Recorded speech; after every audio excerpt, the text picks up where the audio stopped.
Hello everyone, एक बार फिर से आप सभी का गुरुजी क्लासेस फॉर इंग्लिश पर स्वागत है।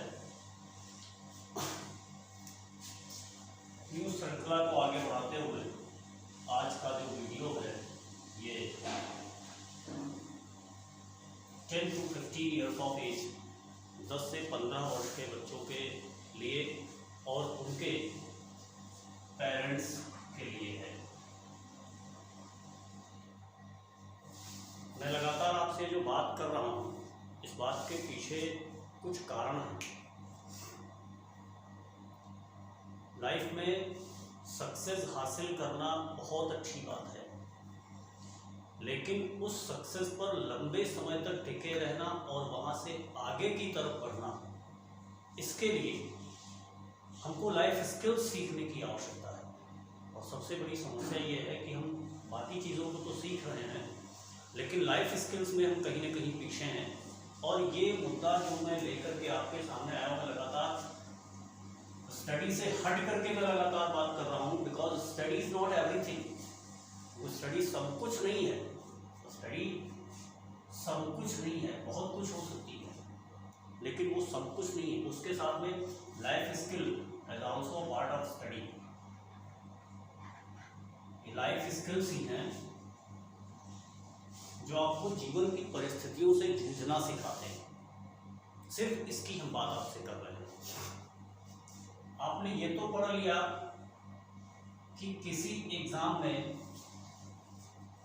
अच्छा स्कोर कैसे करना है। Schools, tutors, institute, coaching institute और टेक्निकल इंस्टीट्यूट जो भी हैं वो हमको सिर्फ एक बात सिखा रहे हैं कि किसी परीक्षा में अच्छा स्कोर कैसे करना है, लेकिन कोई भी हमको ये नहीं बता रहा है कि अगर किसी परीक्षा में हम अच्छा स्कोर नहीं कर पाए तो हमें क्या करना है। क्या वो क्षमता है हमारे अंदर कि उस स्थिति को हम बर्दाश्त कर पाएंगे, उस स्थिति को हम सहन कर पाएंगे। This is called life skill. इसी को लाइफ स्किल कहा जाता है। अच्छा स्कोर आपने किया, मैं ये नहीं कह रहा हूं कि आप अच्छा स्कोर नहीं ही कर पाएंगे, उस कंडीशन की मैं बात कर रहा हूं। इन केस अगर आप अच्छा स्कोर नहीं कर पाते हैं, लाइफ में ऐसा होता है क्योंकि कामयाबी हमेशा नहीं मिलती। जैसे हर सिक्के के दो पहलू होते हैं, तो success and failure, these two are the parts of our life. ये दो हमारे जीवन के दो पहलू, या तो हमें सक्सेस मिलेगी या फेलियर मिलेगी। अच्छी बात है कि हम सक्सेस पर फोकस कर रहे हैं, लेकिन इसको हम इग्नोर नहीं कर सकते।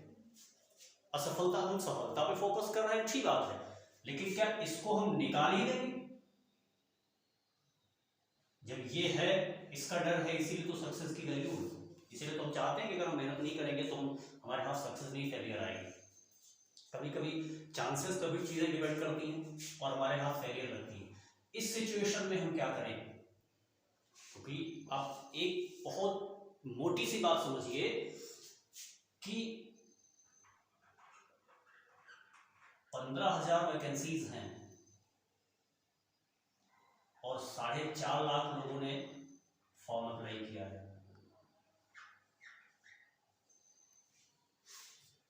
क्या पॉसिबिलिटी है, क्या तरीका है, क्या विधान है कि ये इनमें से सब के हाथ सक्सेस लगेगी, फेलियर नहीं लगेगी? है कोई तरीका? नहीं है ना। मैं इन 15,000 की बात नहीं कर रहा हूं जिनके हाथ सक्सेस लगेगी, जो कामयाब हो जाएंगे, जो सिलेक्शन लगेंगे।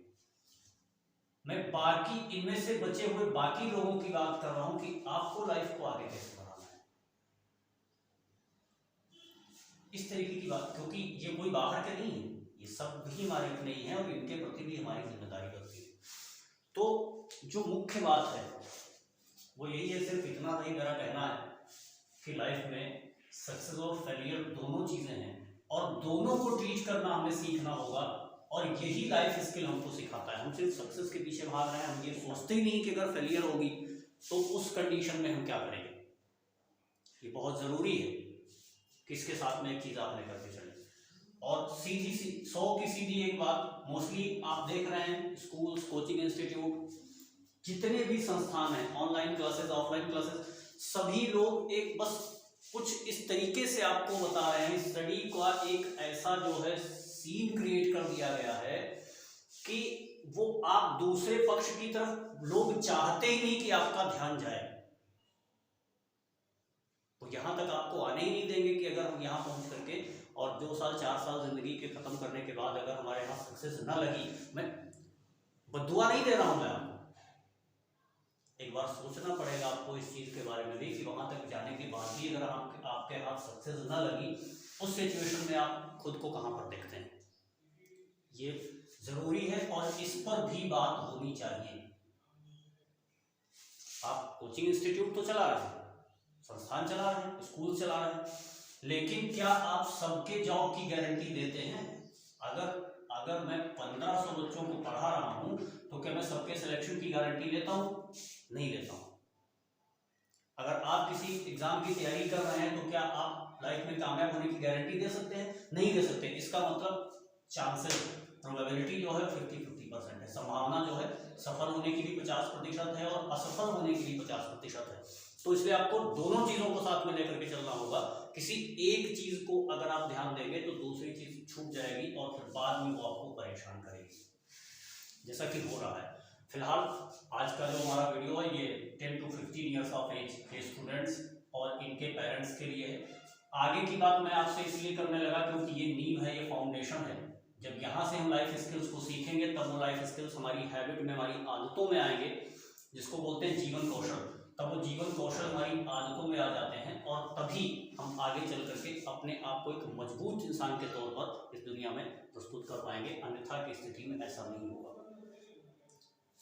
अगर हमारे अंदर विषम परिस्थितियों को झेलने की क्षमता नहीं पैदा हुई तो एजुकेशन का कोई मतलब नहीं। अगर हम विषम परिस्थितियों को नहीं झेल सकते तो फिर शिक्षा का कोई मतलब नहीं, क्योंकि एक शिक्षित व्यक्ति वो होता है जो हर परिस्थिति में अपने आप को टिकाया रखता है। इसलिए लाइफ स्किल को सीखने की जरूरत है। स्टडी के साथ मैं ये बिल्कुल नहीं कह रहा कि आप स्टडी करना छोड़ दें, स्कूल जाना छोड़ दें, कोचिंग जाना बंद कर दें, मैं ऐसा कुछ नहीं कह रहा। मैं आपसे सिर्फ इतना कह रहा हूँ कि जो फेज, जो एस्पेक्ट लाइफ का, वह एस्पेक्ट जो छोड़ा जा रहा है लोगों के द्वारा, सिर्फ उस एस्पेक्ट पर मैं आपसे बात कर रहा हूँ। ऐसा नहीं कि इसके रिजल्ट्स नजर नहीं आ रहे हैं। अब हम इसके रिजल्ट्स की बात करते हैं, थोड़ा देखते हैं कि क्या सिचुएशन है। 10 से 15 साल के बच्चे और उनके पेरेंट्स को ये वीडियो जरूर देखनी चाहिए। एक कुछ आंकड़ों की बात करता हूँ। WHO नाम आप सभी लोग जानते हैं, वर्ल्ड हेल्थ ऑर्गेनाइजेशन, विश्व स्वास्थ्य संगठन, ये क्या कहता है कि वर्ल्ड लेवल पर यानी अंतरराष्ट्रीय स्तर पर 10 से 15 वर्ष की आयु वर्ग के जो बच्चे हैं उनमें से 20% बच्चे जो हैं वो मनोविकार का शिकार हैं इस आयु वर्ग के। अब आप सोचेंगे कि इनमें मनोविकार होने का क्या मतलब, क्योंकि सवाल इन्हीं के दिमाग में सबसे ज्यादा होते हैं और वो भी अनआंसर्ड है। जैसे जैसे बच्चा बड़ा होता जाता है, बढ़ता जाता है, वो चीज़ों को ऑब्जर्व करता है, देखता है, सुनता है, समझता है, एक्सपीरियंस बढ़ता है, थिंकिंग एबिलिटी बढ़ती है, तो उसके बहुत सारे क्वेश्चंस जो हैं वो आंसर्ड हो जाते हैं। लेकिन यही एक आयु ऐसी है, इस आयु में बच्चे के अंदर सबसे ज़्यादा क्वेश्चन होते हैं, सबसे ज़्यादा सवाल होते हैं और वो सभी प्रश्न अनुत्तरित होते हैं, वो अनआंसर्ड क्वेश्चंस होते हैं। बहुत सारे क्वेश्चंस तो ऐसे होते हैं जिनको किसी से शेयर भी नहीं कर सकता, दिमाग में बनते हैं लेकिन वो किसी से शेयर नहीं कर सकता। इसलिए WHO की एक रिपोर्ट कहती है कि 20% 10 से 15 वर्ष की जो आयु वर्ग के जो बच्चे हैं उनमें से 20% बच्चे जो हैं वो किसी न किसी रूप में किसी मनोविकार से पीड़ित हैं। इसके आगे वो कुछ और बताता है WHO, और क्या कहता है इसके आगे कि जो मध्यम आय वाले और निम्न आय वाले देश हैं, मतलब जिसकी इनकम बहुत अच्छी नहीं है, जिनका स्टैंडर्ड बहुत अच्छा नहीं है, या मीडियम इनकम है या लो इनकम है, एक एवरेज इनकम का जो रेशियो बनाया गया उस एवरेज इनकम को गणित करने वाले या उससे भी कम इनकम वाले देश, जैसे कि इस ग्रुप में आप इंडिया को रख सकते हैं, इंडिया के जैसे और जो कंट्रीज हैं उन कंट्रीज को आप रख सकते हैं। तो उन कंट्रीज में ये जो प्रतिशत है वो 5 से 6% है, यानी भारत जैसे देशों में 10 से 15 वर्ष के आयु वर्ग के जो बच्चे हैं उनमें मनोविकारों का जो प्रतिशत है वो 5 से 6 है। और जो अच्छी इनकम वाले, जो उच्च आय वर्ग वाले देश हैं, जैसे कि आप यूएसए की बात करें, कनाडा की बात करें, जर्मनी की बात करें, जापान की बात करें, तो इस आय वर्ग वाले जो देश हैं उन देशों में जो बाल मनोविकारों का प्रतिशत है वो 18 से 21 है। एक बड़ा डिफरेंस यहाँ पर आप देखते हैं कि आखिर इंडिया जैसे कंट्रीज में ये प्रतिशत 5 से 6 है, और बड़े देशों में जिनके पास संसाधनों की भी कमी नहीं है, पैसे की भी कमी नहीं है, वहां पर ये प्रतिशत 18 से 21 है। ऐसा क्यों? एक सवाल है। ऐसा इसलिए है कि अब आप थोड़ा सा समझिए, ये जो 5 से 6% है इंडिया जैसे कंट्रीज में, ये वास्तव में ये प्रतिशत है ही नहीं। इंडिया जैसे कंट्रीज का ये जो प्रतिशत है ये इससे कहीं ज्यादा है। मतलब समस्या भारत में इन देशों से ज्यादा है, लेकिन है क्या, इन्होंने प्रॉब्लम को आइडेंटिफाई किया है। हम प्रॉब्लम को आइडेंटिफाई नहीं कर रहे हैं। जो बहुत बड़ी गंभीर समस्याएं हैं हम उसी को समझते हैं। जब 75% मानसिक विकलांगता होती है, जब आदमी सड़क पर जाकर के जो है पॉलिथीन बटोरने लगता है, अद्धा और पत्थर उठाने लगता है, तब वो समझते हैं कि हाँ ये मानसिक रूप से बीमार है। उसके पहले हम समझते ही नहीं। मनोविकारों की बड़ी प्रजातियां होती हैं, तो हम इसीलिए ये 5 से 6% ही है, क्योंकि इससे नीचे वाले को हम बीमार समझते ही नहीं। इससे नीचे वाला हमारे लिए बीमार है ही नहीं। कारण पिताजी ने कहा बेटा वो खेत में चले जाओ, गेहूं निकाला जा रहा है मशीन से, वहां देख लेना थोड़ी देर जाके। तो बेटे ने कहा पिताजी मैं नहीं जा पाऊंगा, मुझे कोनियोफोबिया है। पिताजी ने कहा बेटे ने कहा मैं नहीं जाऊंगा, मुझे कोनियोफोबिया है। पिताजी ने कहा क्या है? कोनियो क्या? कैसे बोलूं, कैसे? कहा नहीं मुझे कोनियोफोबिया है। ये क्या होता है? ये है क्या? क्या है? सही से बताओ क्या है ये? अरे नहीं कुछ नहीं, वो कुछ नहीं, कुछ नहीं, तुम जूते खाओगे भी ये सही हो जाएगा, कोनियोफोबिया नहीं। अब अगर देखा जाए तो ये जैसे फियर ऑफ साउंड, कोनियोफोबिया कहते हैं fear of dust, fear of sound, fear of loneliness. अगर देखा जाए तो ये भी मनोविकारों के ही प्रकार हैं, लेकिन क्या हम इन चीजों को आइडेंटिफाई कर रहे हैं? हम नहीं कर रहे हैं। यूएस, कनाडा और जर्मनी और जापान जैसे देश जो हैं वो इन चीजों को आइडेंटिफाई कर रहे हैं, इसलिए उनका ये एक्यूरेट परसेंटाइल है, उनका ये पूरा प्रतिशत है कि हाँ इतने ही मनोविकार हैं हमारे यहाँ पर। और हम तो 5 से 6% वो हैं जो रजिस्टर्ड हैं, जो ऐसे मामले हैं जिनके लोगों का दिमाग काम ही नहीं कर रहा। 50% से ज्यादा मानसिक विकलांगता है, उसी को हम कहते हैं कि हाँ ये ऐसे मामले हमारे पास में हैं। इसके अलावा हम उन चीजों को समझते ही नहीं, ना हम मानते हैं उन बातों को। तो सीन कुछ और है, लेकिन हम तक वो चीजें आती ही नहीं, इसलिए हमें लगता है कि ये बहुत छोटा मुद्दा है कि हम विशेषकर स्कूल गोइंग बॉयज, स्कूल जाने वाले बच्चों के मानसिक स्वास्थ्य की बात करें। कि देखिए भाई सीधी सी बात ये है कि जब तक आपका डाइजेशन अच्छा नहीं होगा, लिवर अच्छा काम नहीं करेगा, आपको भूख नहीं लगेगी। बात समझ रहे हैं? स्टमक अच्छा काम नहीं कर रहा है तो आपको भूख नहीं लगेगी, सिंपल सी बात है। जब माइंड अच्छा काम नहीं करेगा, हम दो चीजें रखते हैं, हम यहाँ पे दो चीजें रखते हैं, ब्रेन और स्टमक।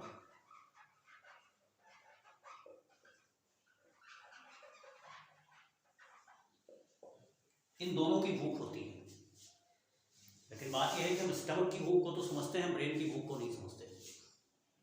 स्टडी की फील्ड में कदम रखने से पहले हमें ब्रेन की भूख को समझना होगा। अगर हम चाहते हैं कि हम जिन चीज़ों को पढ़ें और उनको पढ़ने के बाद उनका साइड इफेक्ट हम पर ना हो, या हम उसके बाद भी मानसिक रूप से स्वस्थ रहें, तो हमें ब्रेन की हंगर को समझना होगा। स्टमक की हंगर को तो हम समझते हैं। एक छोटा सा एग्जाम्पल मैं आपको देता हूँ, इसमें बहुत ज़्यादा दिमाग लगाने की आवश्यकता नहीं है, बहुत मोटी सी बात मैं आपको बता रहा हूँ कि अगर आपको भूख नहीं है और आपके सामने बहुत अच्छी अच्छी डिशेस, डेलिशियस डिशेस, बहुत स्वादिष्ट व्यंजन पकवान ला करके आपके सामने रख दिए जाएं और आपको बिल्कुल भी भूख नहीं है, तो आप ये बताइए कि आपका मन जो है वो यही कहेगा कि इनको सामने से हटा ले जाओ, मेरा मन नहीं खाने का, कुछ भी लाया हुआ क्योंकि मुझे भूख नहीं, मेरा पेट बहुत भरा हुआ है, मुझे भूख नहीं। बात समझ रहे? ठीक इसी सिचुएशन की अगर हम बात करें और आप बहुत ही ए स्टैंडर्ड की बुक्स, स्टडी मटेरियल्स आपके सामने ला करके रख दिया जाए, लेकिन अगर आप मानसिक रूप से स्वस्थ नहीं है, अगर आपके ब्रेन के अंदर हंगर नहीं क्रिएट हो रही है, तो क्या आप उन बुक्स को पढ़ पाएंगे और पढ़ के डाइजेस्ट कर पाएंगे? शायद नहीं, कोई तरीका ही नहीं। इसलिए we must learn to know how to create hunger in our brain। हमें ये सीखना होगा कि हमें मस्तिष्क में भूख को कैसे पैदा करना है, और स्टमक के लिए इसका नाम है हंगर, और ब्रेन के लिए इसका नाम है क्यूरियोसिटी, जिज्ञासा, या फिर इसको दूसरा नाम भी दे सकते हैं इंटरेस्ट, रुचि। जब तक आपके अंदर जिज्ञासा नहीं पैदा होगी, तब तक आप जिन चीज़ों को पढ़ेंगे उनको आप माइंड में ऑर्डर नहीं कर पाएंगे, और जब तक वो क्रमबद्ध तरीके से चीज़ें आएंगी नहीं, तब तक आप कुछ भी पढ़ लो, उसके पढ़ने का कोई फायदा नहीं। तो इसलिए हमें बात करनी है सिर्फ मानसिक स्वास्थ्य पर, कि हम कैसे खुद को तैयार करें पढ़ने के लिए या चीज़ों को बेहतर तरीके से याद रखने के लिए। इसके लिए ज़रूरी है कि हम मानसिक स्वास्थ्य पर बात करें, और हमेशा इस बात का ध्यान रखें कि बर्डन ना पड़ने पाए ब्रेन पर। अगर दिमाग पर वजन बढ़ेगा, बोझ बढ़ेगा, तो फिर वो जो पहले से जितना लोड लेकर के चल रहा था उसको भी छोड़ देता है। वो कहता है ठीक है कोई बात नहीं, तो लोड बढ़ाते ही जा रहे हो। सीधी सी बात है, क्योंकि इसमें भी कहा जाता है, स्टमक हंगर की जो हम बात कर रहे थे, पेट की भूख की जो हम लोग बात कर रहे थे, उसमें भी कहा जाता है कि अगर आपको भूख 4 रोटी खाने की है तो आप आधी रोटी कम खाइए। सेम सिचुएशन ब्रेन की भी है, सिर्फ ओवरलोडेड अगर आप करेंगे तो ओवरलोडेड में जो लोड पहले से लेके चल रहा था उसको भी छोड़ देगा, कहेगा जाइए अब आप अपने मन से काम कर लीजिए, मेरे को कुछ नहीं करना। तो इसलिए उसको कंट्रोल करना सीखिए, उसको हस्बैंड करना सीखिए, और ये चीजें सिखाई नहीं जा रही, केवल लोड दिया जा रहा है, केवल लोड दिया जा रहा है, बस आप इस लोड को लीजिए, इतना आपने झेल लिया, इसके बाद ये और लोड लीजिए, ये और लीजिए, ये होमवर्क लीजिए, क्लास वर्क लीजिए, प्रोजेक्ट लीजिए, क्रिएटिविटी लीजिए, एक्टिविटी लीजिए, सब लेते रहिए।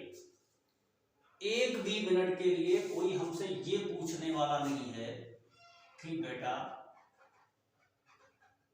आप जो सुबह से शाम तक बैल की तरह जूझ रहे हो, क्या ये चीजें आपके दिमाग में सही से आ रही हैं क्या? आप रिलैक्स फील करते हो 24 घंटे में किसी समय या नहीं फील कर रहे हो? 24 घंटे में किसी भी समय अगर आप रिलैक्स नहीं फील कर रहे हैं, अगर आप फ्री होकर के सोच नहीं रहे एक मिनट के लिए भी, तो ये किस प्रकार की शिक्षा है, ये किस प्रकार का एजुकेशन है? जो बड़े एजुकेशनिस्ट हैं, जो तथाकथित शिक्षा शास्त्री हैं आज वर्तमान समय के, वो जरा मुझे बताएं कि ये किस प्रकार की शिक्षा है जो एक मिनट भी फ्री होकर के उस बच्चे को अपने ऊपर सोचने नहीं देती कि वो खुद अपनी मर्जी से अपने बारे में कुछ सोच सके या कुछ नया वो लेकर के आए। क्या इनोवेशन पॉसिबल है ऐसे माहौल में? कोई इन्वेंशन पॉसिबल है ऐसे माहौल में?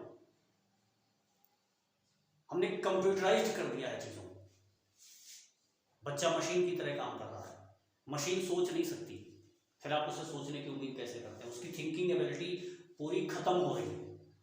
इस माहौल में, इस तरीके के एजुकेशनल एटमॉस्फेयर में उसकी जो थिंकिंग एबिलिटी है वो पूरी तरीके से खत्म हो जाएगी।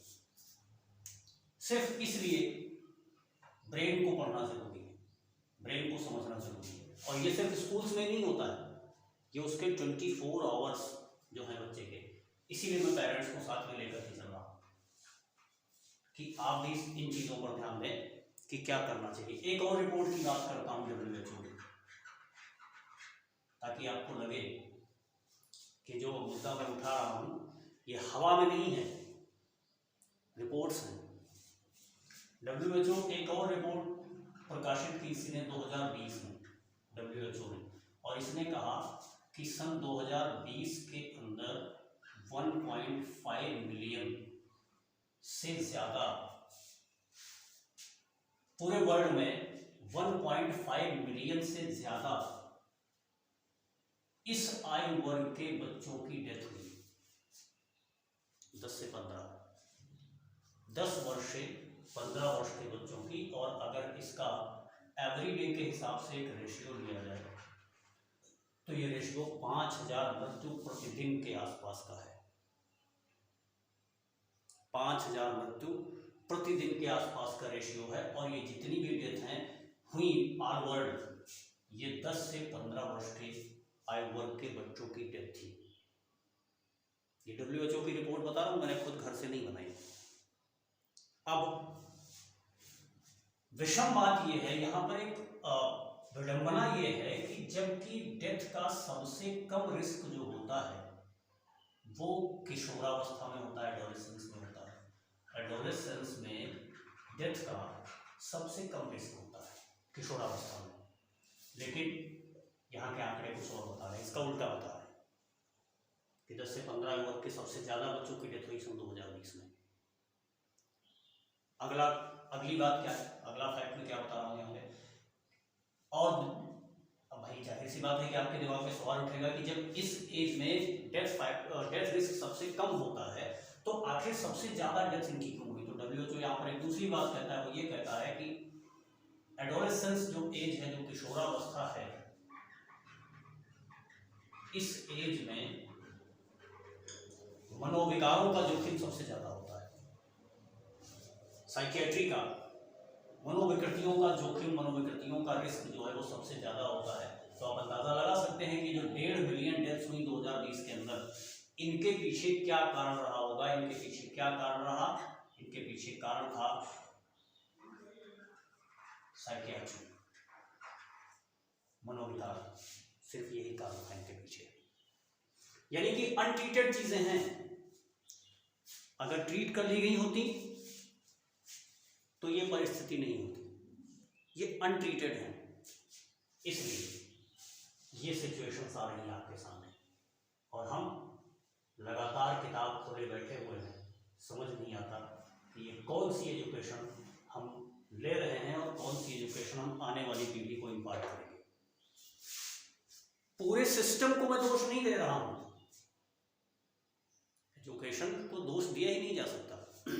कोई लाइफ में आगे जाने का सिर्फ एक ही तरीका है, खुद को बदलने का और समाज को बदलने का, दुनिया को बदलने का सिर्फ एक ही तरीका अपने पास है, और वो है एजुकेशन। लेकिन कुछ चीजें जिनको अवॉइड किया जा रहा है जानबूझ करके, उन चीजों को मैं उठाने की कोशिश यहाँ पर कर रहा हूँ इस वीडियो के थ्रू, ताकि आपको भी ये चीजें समझ आए और आप जान सकें कि ये क्या परिस्थितियां हैं, कैसी स्थितियां हैं। अब इन चीजों के पीछे रीजंस क्या हो सकते हैं, संभावित कारण क्या है इन चीजों के पीछे, उन कारणों की मैं बात करता हूँ आपसे। क्या क्या संभावित कारण हो सकते हैं। देखो, सबसे पहला कारण इसका हो सकता है खराब प्रदर्शन। सबसे बड़ी समस्या क्या है, आप जानते हैं 10 से 15 आयु वर्ग का जो बच्चा है उसे न तो छोटा कहा जा सकता है और न ही बड़ा कहा जा सकता है। वो छोटा बच्चा भी नहीं, उसको आप गोद में उठा के खिला लें, प्यार कर लें और उसकी गलती को माफ कर सकें कि चलो ठीक है, कोई बात नहीं, नादान है, गलती हो गई। वो इतना बड़ा भी नहीं हो गया कि उसको आप जिम्मेदारी का कोई काम दे सकें।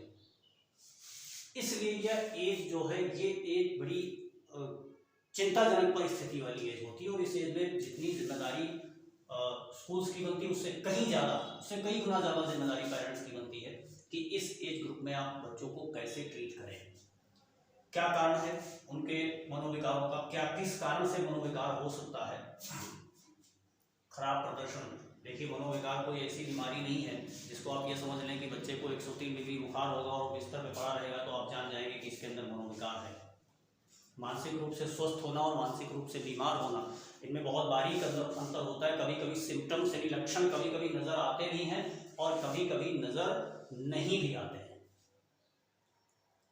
तो बहुत बारीकी से इन चीज़ों को हमें ऑब्जर्व करना पड़ेगा, तब हम जान पाएंगे कि इसकी मेंटल हेल्थ जो है वो ठीक चल रही है या नहीं चल रही है।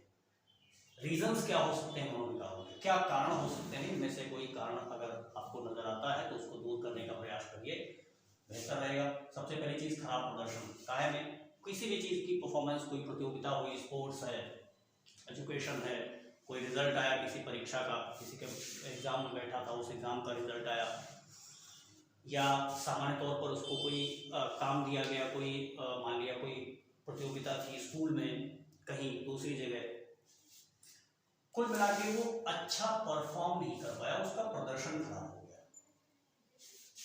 तो ऐसी स्थिति में हमारी जिम्मेदारी क्या है कि हमको उसे इनकरेज करना चाहिए, उसे प्रोत्साहित करना चाहिए कि ठीक है, आपने बहुत अच्छा किया। क्योंकि ऑलरेडी वो उसके खराब प्रदर्शन से जितने परेशान आप हैं, जितने भी परेशान आप हो सकते हैं, उससे 10 गुना ज्यादा वो स्वयं परेशान है। क्योंकि मेहनत आपने नहीं की थी, मेहनत उसने की थी, इसलिए वो ऑलरेडी आपसे 10 गुना ज्यादा परेशान है। He needs your sympathy, उसे आपकी सहानुभूति की आवश्यकता है। तो इसलिए ऐसी सिचुएशन में आप उसके साथ सहानुभूति रखें, क्योंकि कुछ इतना बड़ा नहीं हुआ है कि आसमान से कोई जो है उल्का पिंड आकर के गिर गया है, और ना आपके ऊपर ना उसके ऊपर। तो इसलिए थोड़ी सी शांति बनाए रखें और इस प्रकार की कोई भी परिस्थिति उसके ऊपर हावी न होने दें। पहला कारण होता है। दूसरा कारण क्या होता है, कभी कभी कुछ इंडिविजुअल रिलेशंस होते हैं, कुछ कई सारे व्यक्तिगत मामले होते हैं बच्चों के इस एज में, क्योंकि वो चीज़ों को जानने की, सीखने की, समझने की कोशिश कर रहे होते हैं। क्यूरियोसिटी एक्सट्रीम पॉइंट पर होती है, जिज्ञासा चरम पर होती है, नई नई चीज़ों को जानना, देखना, सीखना, समझने की कोशिश करना। तो इन सारी चीज़ों में भी वो लगे रहते हैं, और इसके चलते कभी न कभी वो कुछ व्यक्तिगत ऐसी समस्याओं में भी पड़ जाते हैं जिसको वो किसी से शेयर नहीं कर पाते।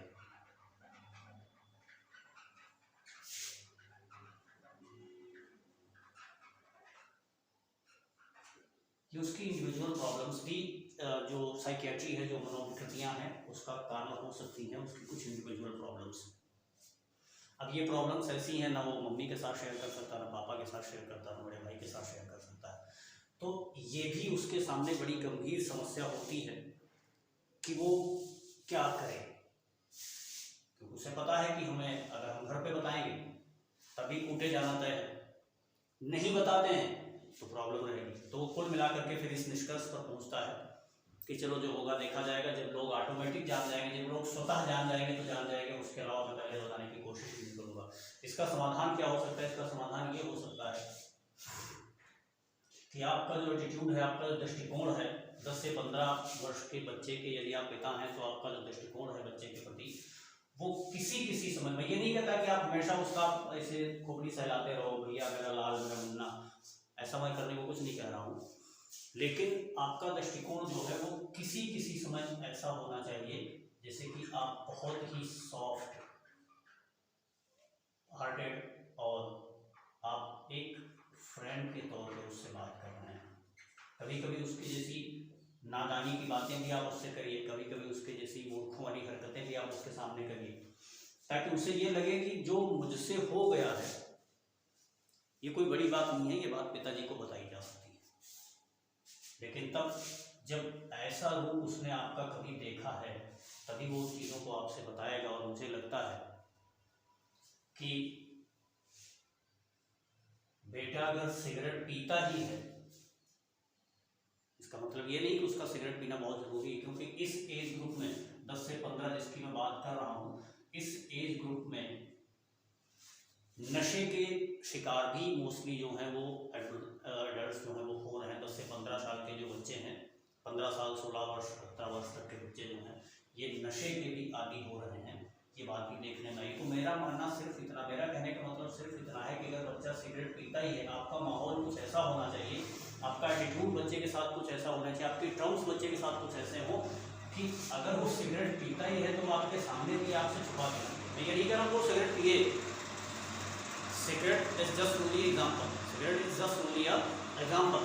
मतलब अगर वो कोई भी काम करता है तो वो आपसे छुपाने का प्रयास न करे, आपका एटीट्यूड कुछ ऐसा होना चाहिए। जब चीज़ें आपके संज्ञान में आएंगी, जब चीज़ें आपकी जानकारी में आएंगी, तभी आप उसको मना कर पाएंगे। जब आपको पता ही नहीं है कि वो क्या कर रहा है, तो आप मना कहाँ से करेंगे? इसलिए तो थोड़ा सा उसके साथ जो आपका बिहेवियर है, जो आपका बर्ताव है, वो फ्रेंडली होना चाहिए। तो उसकी इंडिविजुअल प्रॉब्लम्स जो है वो आप तक आएंगी, और आप अपने अनुभव का फ़ायदा उठा करके उसकी उन व्यक्तिगत समस्याओं का समाधान कर सकेंगे। यहाँ पर जो मदर्स हैं, या तो मैं फादर्स के लिए क्या बोल रहा था,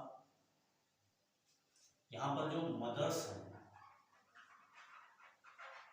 उनकी जिम्मेदारी डॉटर्स के प्रति बनती है, क्योंकि 10 से 15 वर्ष के एज की जो लड़कियां हैं, जो डॉटर्स हैं, उनके कुछ बॉडी चेंजेस होते हैं, उनके कुछ शरीर में कुछ बदलाव आते हैं, कुछ अन्य चीज़ें हैं जो प्रारंभ हो जाती हैं, आप समझ रहे हैं। तो इन पर भी, इन मसलों पर भी बगैर शर्म किए हुए आपको खुल के उनसे बात करनी चाहिए, क्योंकि ये उनके लिए एकदम नई चीज़ है, ये उनके लिए बिल्कुल नया है, वो उन चीज़ों को नहीं समझ रही, उसके मन में जिज्ञासा है उन बातों को लेकर के कि ये क्या है, क्यों है। तो इन सब बातों पर भी आपको उससे थोड़ा सा खुलकर बात करनी चाहिए, क्योंकि ये लाइफ थ्रेट्स हैं, ये जीवन की चुनौतियां हैं, इनके लिए शर्म करने की आवश्यकता नहीं है। तो इसलिए ये जीवन की चुनौतियां हैं जिन पर बिना शर्म किए हुए आप उस बच्चे से बात करें, खुलकर बात करें और उसे पूरी जानकारी दें, क्योंकि ये उसके जीवन से संबंधित मामले हैं। तो इसलिए इन मामलों को आप अश्लीलता का नाम न दें कि देखो कितनी अश्लील बातें कर रही, वो अश्लीलता नहीं है भाई, ये जीवन से संबंधित मामले हैं। इन मामलों पर आपको उसे जानकारी देनी होगी। यदि आपसे जानकारी नहीं मिलेगी तो वो किसी अन्य से जानकारी लेने का प्रयास करेगी, और हो सकता है कि जो अन्य व्यक्ति उसे जानकारी दे वो ऑथेंटिक ना हो, वो पथभ्रमित हो जाए। इसलिए जिम्मेदारी आपकी बनती है कि ये जानकारी आप उसे दें, ठीक है। तो इंडिविजुअल प्रॉब्लम्स भी जो है उसके अंदर इस प्रकार का रूप ले सकती है कि कोई कुछ समस्याएं हैं, कुछ सवाल हैं, अनआंसर्ड क्वेश्चंस हैं, तो वो क्वेश्चंस उसके दिमाग में लगातार पड़े रहते हैं, सुस्त रहता है बच्चा, बेटा या बेटी परेशान रहता है, अकेले में रहना ज़्यादा पसंद करता है, पसंद नहीं होता, फैमिली मेम्बर्स के साथ खुलकर बातचीत नहीं करता, हंसता नहीं। अगर इनमें से कोई भी लक्षण आपको नज़र आता है तो आपको थोड़ा सा सावधान रहना चाहिए कि कुछ तो है ऐसा जो इसे परेशान कर रहा है, जो इसे हमसे मिलने नहीं दे रहा, हमसे बात नहीं करने दे रहा सामान्य तौर पर। तो यहाँ इस तरीके से आप इन चीज़ों का पता लगा सकते हैं, इन चीज़ों का अनुमान लगा सकते हैं, और ये सारी चीज़ें मिल करके उसको डिप्रेशन में ले जा सकती है, एक तरीके का साइकेट्री, यानी कि किसी न किसी मनोविकार को जन्म दे सकती है। और ये जो उम्र होती है सामान्य तौर पर ये अनकंट्रोल्ड इमोशन की उम्र होती है। अनकंट्रोल्ड इमोशंस, सडन इमोशंस, यानी उसका अपने संवेगों पर नियंत्रण नहीं होता बच्चे का, और सडन इमोशन मतलब अचानक प्रसन्न हो जाता है, अचानक दुखी हो जाता है। तो ये एज ही कुछ ऐसी होती है कि इस एज में ये सब चीज़ें रहती हैं। और क्या दिखता है, अगर इनसे वो शिकार है इन चीज़ों का, तो उसके अंदर असमंजन की परिस्थितियां पैदा होंगी। असमंजन का मतलब माइल एडजस्टमेंट,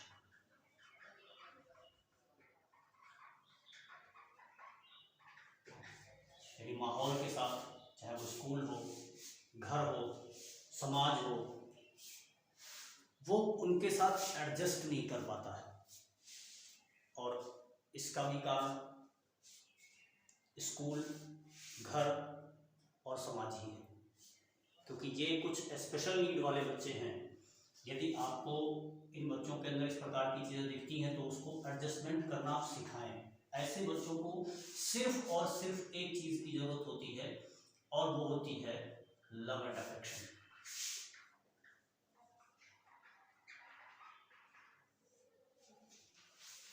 गलतियां करना बच्चों की निशानी है, पहचान है उनकी, वो गलतियां करेंगे, लेकिन अब उसकी अगर एक जरा सी गलती पर ऐसा प्रदर्शन करें कि जैसे तुम मूर्ख हो, तुम जिंदगी में लाइफ में कुछ नहीं कर पाओगे, कुछ इस तरीके के लोगों का स्वभाव होता है कि छोटी सी गलती पर वो सीधे सीधे जो है बच्चे को बहुत लंबा खींच ले जाते हैं कि नहीं तुम लाइफ में कुछ नहीं कर पाओगे, तुमसे ये नहीं हो पाता, तुमसे वो नहीं हो पाता, तुमसे जरा सा काम नहीं हो पाता, छोटा सा काम नहीं हो पाता। और एक बात आप ध्यान रखिए कि आप गलतियों पर जितना सख्त रुख अपनाएंगे, गलतियां उतनी बढ़ेंगी, कम नहीं।